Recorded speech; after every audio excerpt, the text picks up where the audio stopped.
आज के समय अगर किसी स्टूडेंट को ऑक्सफोर्ड जैसी यूनिवर्सिटी में एडमिशन मिल जाता है तो फिर हम लोग सोचते हैं कि उसको कितनी बड़ी यूनिवर्सिटी में एडमिशन मिल गया है, और जो कि सही बात है। पर एंशिएंट इंडिया में एक ऐसा यूनिवर्सिटी था जिसको अगर हम लोग ऑक्सफोर्ड या फिर कैम्ब्रिज से कंपेयर करें तो फिर तब के ज़माने में ये दोनों उसके सामने कुछ भी नहीं थे। जी हाँ, मैं बात कर रहा हूँ नालंदा यूनिवर्सिटी की।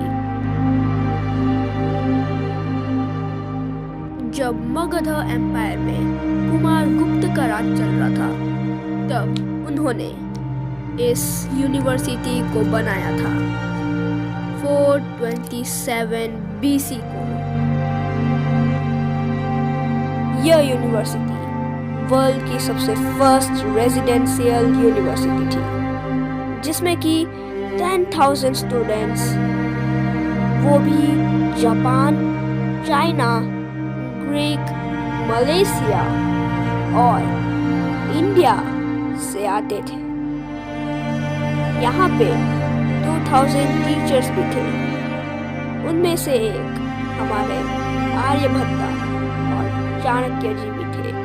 और अगर मैं स्टूडेंट्स की बात करूँ तो फिर चाइना से एक बहुत मशहूर एक्सप्लोरर ह्यून सांग जब इंडिया आए थे तब वो नालंदा में 5 साल पढ़ाई की थी और 3 साल पढ़ाया भी था।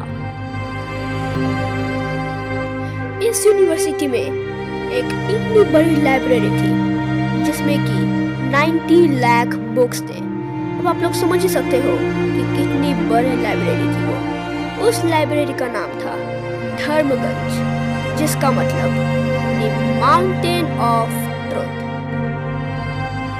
इस यूनिवर्सिटी का नाम 3 संस्कृत शब्द से बना है। दा, अलम, दा, जिसका मतलब द गिवर ऑफ नॉलेज है। और शायद से आपको ये सुनने में हैरानी हो, पर अभी जो नालंदा के न्यूज़ एक्सिस्ट करते हैं वो असली नालंदा के बस 10% है। बाकी का 90% तो अभी भी छिपा हुआ है।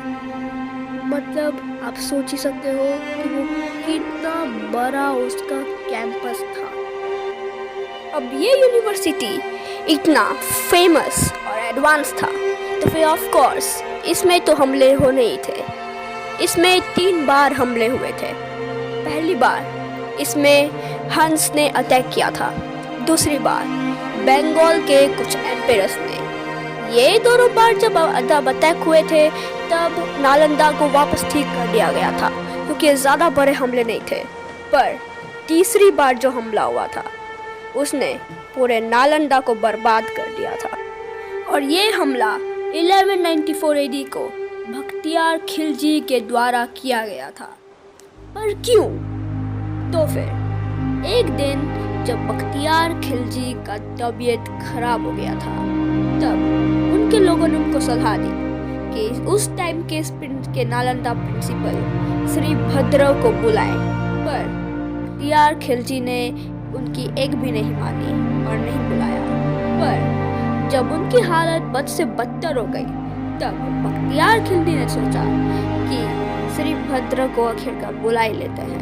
और तब के प्रिंसिपल राहुल श्री भद्र उनके महल आ पहुंचे। पर बख्तियार खिलजी ने उनके सामने एक शर्त रखी कि तुम मुझे बिना दवाई के ठीक करके दिखाओ। और तभी श्री भद्र ने उनको एक पुराण दे दी और बोला कि आप इसको हर दिन पढ़िए और आप जल्दी ही ठीक हो जाएंगे। और एक मिरेकल में वो जल्दी ही ठीक हो गए। पर ठीक होने के बाद उन्होंने उनका कुछ शुक्रिया नहीं किया। उन्होंने बल्कि सोचा कि ये लोग इतना होशियार कैसे हो सकते हैं। और तभी उन्होंने सोचा कि उनकी जो यूनिवर्सिटी है नालंदा, उसी को जला देते हैं। और फिर क्या होना था, उन्होंने जला दिया और ऐसा जलाया कि फिर वो कभी ठीक नहीं हुआ।